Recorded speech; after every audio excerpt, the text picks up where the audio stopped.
حي على الصلاة.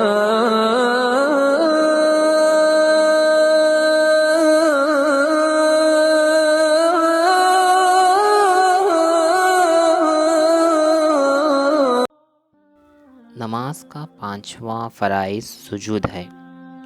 تو اس میں پہلا پوائنٹ یہ آتا ہے کہ سلطان مکہ مکرمہ نبی کریم صلی اللہ تعالیٰ علیہ وآلہ وسلم نے ارشاد فرمایا کہ مجھے حکم ہوا کہ 7 ہڈیوں پر سجدہ کروں، منہ اور دونوں ہاتھ اور دونوں گھٹنوں اور دونوں پنجے، اور یہ حکم ہوا کہ کپڑے اور بال نہ سمیٹوں۔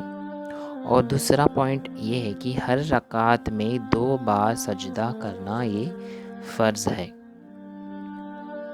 اور تیسرا پوائنٹ یہ ہے کہ سجدے میں پیشانی جمنا ضروری ہے۔ جمنے کا معنی یہ ہے کہ زمین کی سختی محسوس ہو۔ اگر کسی نے اس طرح کیا کہ پیشانی نہیں جمی تو اس کا سجدہ جو ہے وہ نہیں ہوگا۔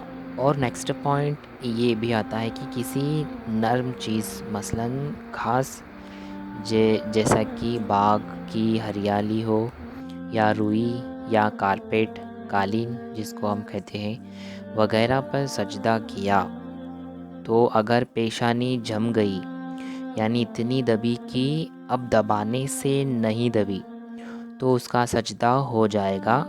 اگر دبانے سے پھر دب جاتی ہے تو اس کو ظاہر ہے کہ اس کو دبانا چاہیے کہ اس زمین کی سختی جو ہے اسے محسوس ہو۔ اگر نہیں دبی تو اس کا سجدہ نہیں ہوگا۔ اور نیکسٹ پوائنٹ یہ بھی آتا ہے کہ آج کل مسجدوں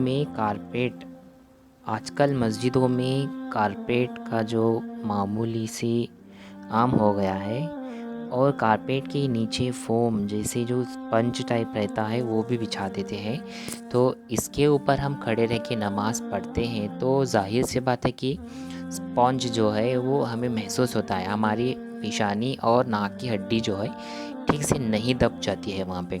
تو ہمیں احتیاط رکھنا چاہیے کہ اس جگہ پہ نماز ہم نہ پڑھیں، اور یہ بہتر یہی ہوگا کہ اس کو ہٹا کے ہم نماز پڑھیں۔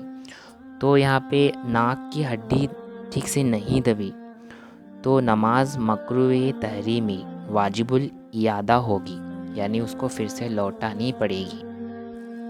اور نیکسٹ پوائنٹ یہ آتا ہے کہ کمانی دار یعنی اسپرنگ والے گدے اس پر پیشانی خوب نہیں جمتی، تو اس پر ہم نماز پڑھیں گے تو اس کی نماز بھی نہیں ہوگی۔